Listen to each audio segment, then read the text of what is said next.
Okay, let's just quickly have a look at our next question. So we basically look at some economic activities in South Africa, but our next question is regarding urbanization. Now, once again, hopefully you do have the question paper from last year. I only have the figures in front of me that I can show you, but the questions is on these pieces of paper over there. Hopefully you do have a copy of them, and I will discuss the questions as being asked from the diagram.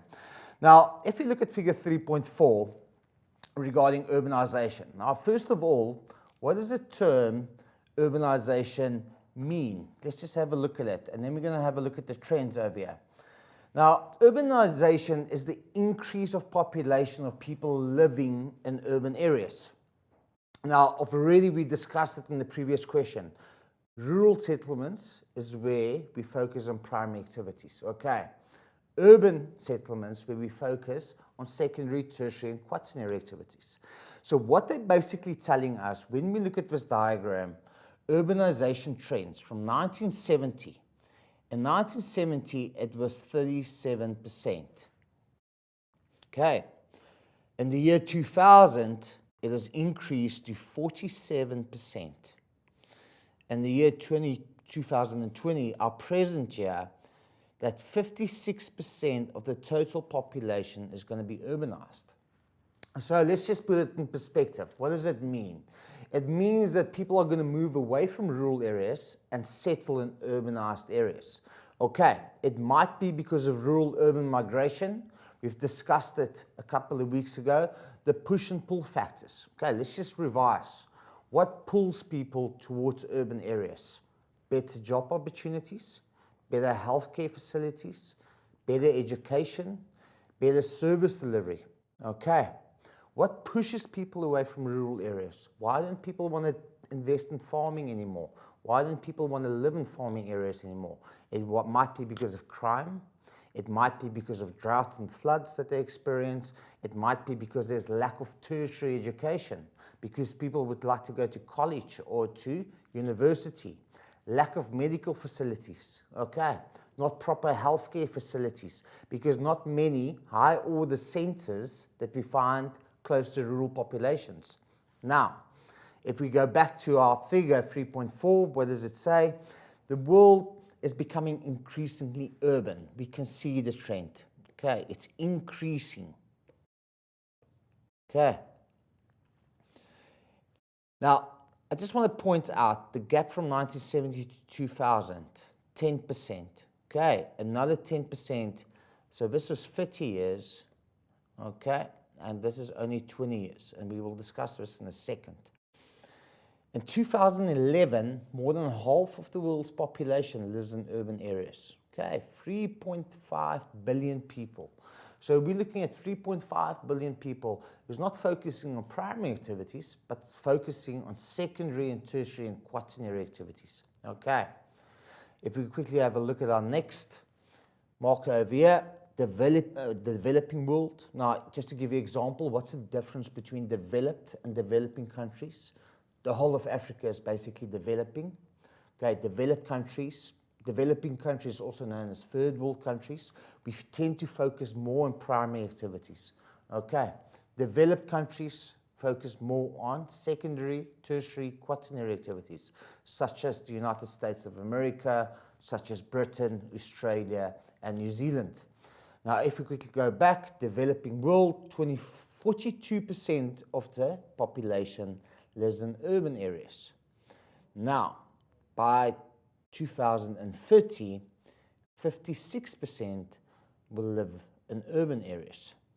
Now, this is a very interesting statement, because when we look at developing countries, most of them tend to focus on rural activities. Okay, primary activities, excuse me.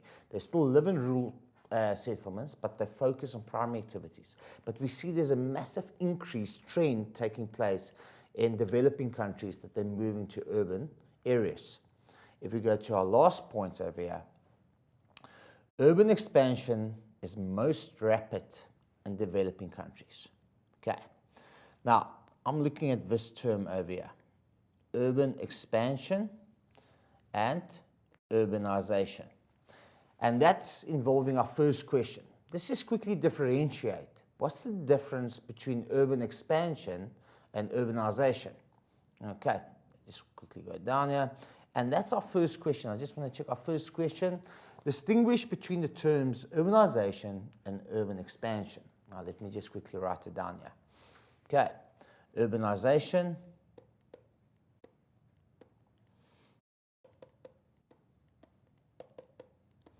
and urban expansion.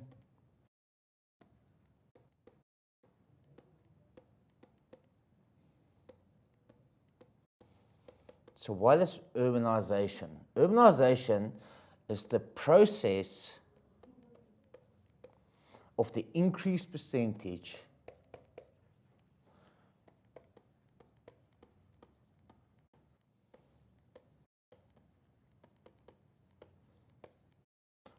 of the population living in urban areas.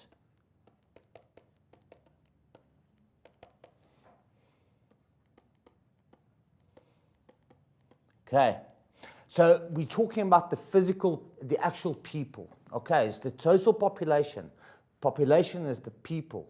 The number of people increase in the urban areas. Okay, like for instance, if you look at urbanization of Johannesburg.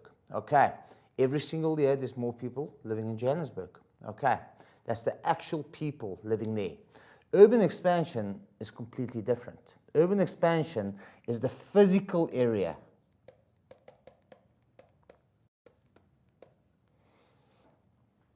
Okay, you can see the physical area or the spatial growth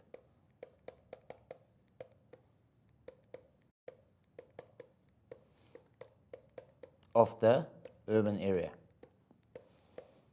Now keep in mind, a very good example once again, we're talking about the boundaries expanding of Johannesburg. Okay, it means the physical area, the surface area that grows over time. Why does it grow? Because it's the influx of people arriving, okay? It's because of urbanization that urban expansion takes place. It means it becomes bigger and physically in size because of urbanization, the total number of people that increases in our city areas. Okay, that's the difference between urban expansion and urbanization trends. Now, if we look at our next question, state the trend in urbanization from 1970 to 2020. Now, immediately we can see what's happening. In 1970, 37% of the people was urbanized.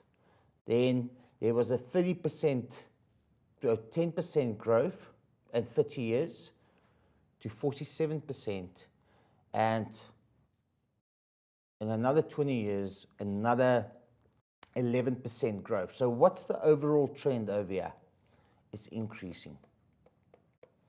Okay, I've mentioned it before, it might be because of pull and push factors, okay?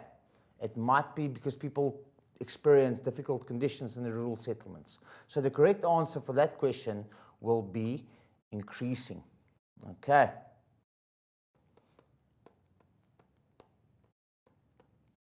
And as you can see, we can also mean there's a positive increase. Now, if you look at our next question, question number 3, why does urbanization give rise to urban expansion? Okay, it's very simple. Why does the urban area expand? I'm going to use Johannesburg as an example. Why does Johannesburg get bigger and bigger in size? Because of urbanization.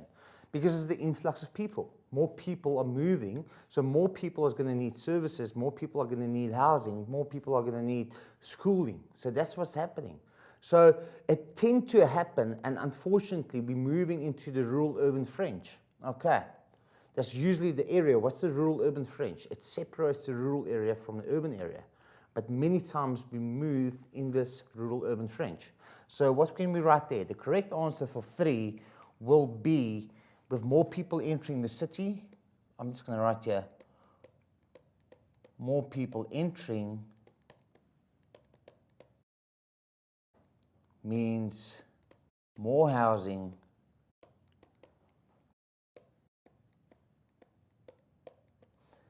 more infrastructure, is required. Okay, now we're not only talking about housing, we're talking infrastructure. We're not talking about infrastructure, I'm talking about roads, I'm talking about water, I'm talking about sewage, I'm talking electricity demands. Now that's a massive problem. They need to keep up with this massive, rapid population growth. The demands are just going to be higher. And the next question is going to focus on it because you can see the problems that exist because of this movement that we see, or urbanization, the growth of our urban areas over a period of time. And let's just quickly have a look at that fourth question. Fourth question states, in a paragraph of 8 lines, account for the urban problems that result from rapid urbanization in cities in developing countries. Okay, now pay attention, they've mentioned developing countries. Now, like I've mentioned to you, you've got a rapid increase of urbanization. The first thing that's going to buckle underneath the pressure is housing. Okay, so housing is going to be a problem because unfortunately housing, it needs proper planning and building. So housing is going to be a problem, and it leads to informal settlements. If we look at it, informal settlements,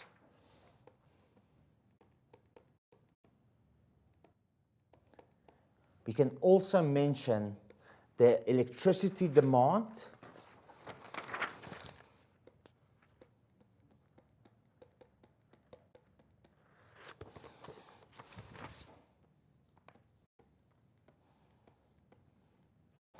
experienced. Now, a major factor is traffic congestion.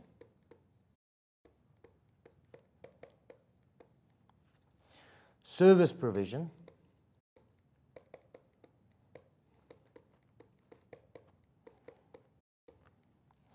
Okay, for instance, municipalities.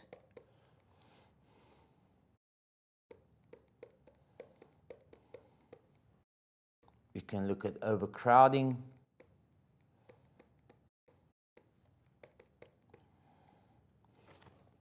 Okay, the last one we can go and have a look at. Apologies, let me just wipe that off. Urban blight.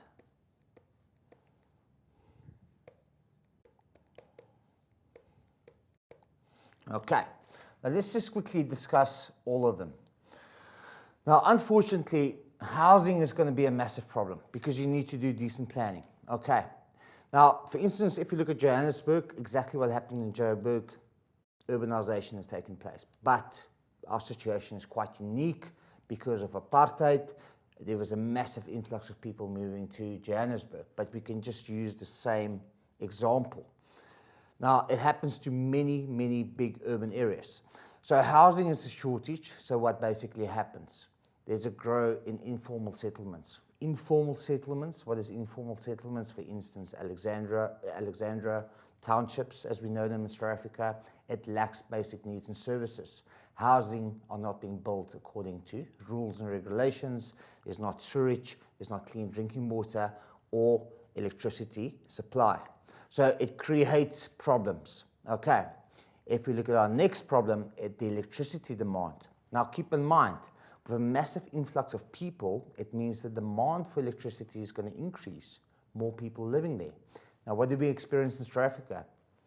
Numerous times, we watched carte blanche. What did we see? Illegal electricity connections, because the demand is so much higher.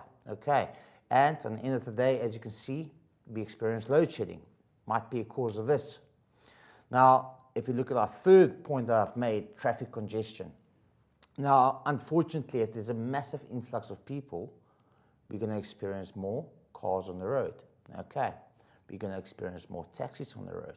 So we need to have a look at solutions when we experience this type of problems. Okay, maybe think public transports, using buses, maybe using trains, bicycle lanes, much better. Pollution is less, so it's a much better much better situation. If we look at our next one, service provision. Now I'm talking municipalities. What do they provide us with? Clean drinking water, roads, and infrastructure. Okay, think of it. Look at the condition of our roads. Okay, potholes because of the massive influx of people. Okay, so all of these are grey areas of concern for us, especially in developing countries, because they can't keep up with the demands of so many people arriving. And then if we look at my next point, overcrowding, okay, huge concern. Too many people living in a specific area. It puts huge amount of strain on service delivery. For instance, garbage cleaning, cleaning the garbage, cleaning the streets, providing water, sewage as an example. Okay, overcrowding can't be good for sewage. It's only meant for so many people. Okay, the water availability. And if you look at our last point, is urban blight. Now, urban blight, unfortunately, when buildings becomes dilapidated, people don't look after them anymore because of overcrowding. Okay, unfortunately, usually many times illegal.